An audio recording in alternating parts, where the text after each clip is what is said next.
토플 리스닝 섹션에 나오는 Listen and choose a response 타입의 문제를 풀기 위해 알아야 하는 핵심 포인트를 짚어보겠습니다. 이런 타입의 문제는 짧은 한 문장의 질문이나 진술문을 들려주고 그것에 알맞는 대답을 선택하는 것입니다. 이 문제는 단순히 어휘력을 시험하는 문제가 아닙니다. 대신 여러분들이 실제로 일어나는 대화를 이해하는지의 여부를 테스트하는 것입니다. 즉, 화자의 의도, 대화의 논리, 사회적 맥락 등을 잘 이해해야 합니다. 고득점을 위한 6가지의 핵심 전략을 살펴보겠습니다. 첫째, 화자의 의도 이해하기. 왜 화자가 그 문장을 이야기했는지에 대해 파악하는 것이 우선입니다. 대화의 모든 문장은 목적을 가지고 있기 때문입니다.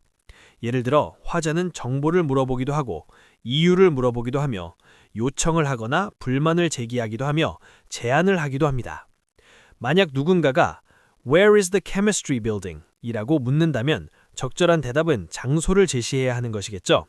또한 Why were you late? 라는 질문에는 설명을 해주어야 올바른 대답이라고 볼 수 있고 Can you help me with this? 라는 말에는 요청에 대한 승낙이나 거절을 하는 대답이 나와야 맞는 것처럼 말이죠. 예를 들어보겠습니다. 문제에서 Why didn't you submit the assignment yesterday? 라고 물어보고 보기가 다음과 같이 주어졌다고 가정해보겠습니다. A. I forgot to bring my laptop. B. The assignment is very difficult. C. I like writing essays. 가 있다면 여기에서 정답은 A입니다. 왜냐하면 질문에서 이유를 물었기 때문에 그에 해당하는 이유 또는 설명이 반드시 나와야 하기 때문입니다. 다른 보기들은 일반적인 진술일 뿐 그 상황을 설명하고 있지 않기 때문에 오답입니다. 둘째, 키워드에 집중하세요. 특히 질문에 나온 단어에 집중하세요. 예를 들어 when 이라는 단어가 질문에 나온다면 대답에서는 시간이 포함되어야 하고 질문에 where 라는 단어가 나오면 대답에서는 장소가 나와야 하며 질문에 why가 있다면 대답에서는 이유가 나와야 합니다. 예를 들어 질문에서 Where did Professor Smith move his office? 라고 물어봤고 보기가 On the third floor of the science building. He teaches chemistry. His class starts at 9 a.m. 이라고 주어졌다면 정답은 A입니다.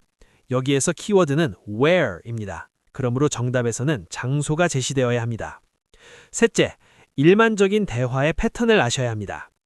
영어 대화에서 대답은 예측 가능한 패턴을 종종 따르기 때문입니다. 즉, 요청에 대한 대답으로는 승낙 또는 거절이 일반적이며 제안에 대한 대답으로는 동의 또는 거절이 합리적이고 불만에 대한 대답으로는 공감이나 해결책을 제시하는 대답이 주로 나옵니다. 예를 들어보겠습니다. Could you lend me your calculator? 라는 질문이 나왔고 보기로는 Sure, here it is. I bought it yesterday. Calculators are useful 이 있다면 여기에서 정답은 A입니다.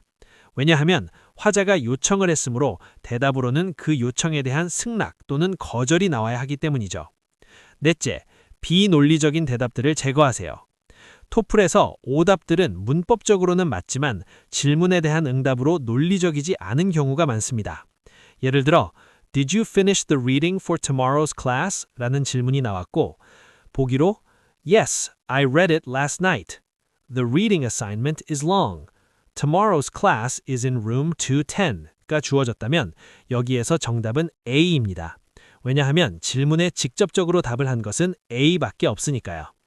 보기 B와 보기 C는 주제와 관련되어 있지만 질문에서 물어본 독서가 끝났는지에 대한 답을 하고 있지 않습니다. 이러한 종류의 함정은 토플에서 자주 나오니 특히 유의하세요. 다섯째, 톤과 감정을 잘 살피세요. 화자는 좌절, 놀람, 흥분, 실망 등의 감정을 표현하기도 합니다. 올바른 대답은 그 감정과 일치해야 합니다. 예를 들어 I spent 2 hours studying and the class was cancelled 라는 문장에 대한 대답으로 적절한 것을 고르라는 문제가 있다고 가정해 볼게요. 보기로는 That must be frustrating. I usually study for 2 hours. The class meets every Tuesday가 주어졌습니다. 여기에서 정답은 A가 됩니다. 화자가 실망감을 표현했기 때문에 가장 적절한 대답으로는 공감을 표현하는 것이겠죠. 여섯째, 보기에 있는 함정에 빠지지 마세요. 흔한 함정 중 하나는 질문에 나온 단어를 보기에 사용하는 것입니다. 예를 들어 Where is the student center? 라는 질문이 있고 보기로는 Students meet there often. It's next to the library. Many students study there. 이 있다면 여기에서 정답은 B입니다. 왜냐하면 보기 B는 위치를 제시했기 때문이죠. 이에 반해 보기 A와 보기 C는 질문에 나온 student라는 단어를 포함하고 있을 뿐 그 질문에 대한 답을 하고 있지 않기 때문에 오답입니다. 또 다른 함정 유형은 주제와 관련되어 있지만 실질적으로 대답을 하고 있지 않는 것입니다. 예를 들어 Can you help me carry these books? 라는 질문이 있다고 생각해 볼게요.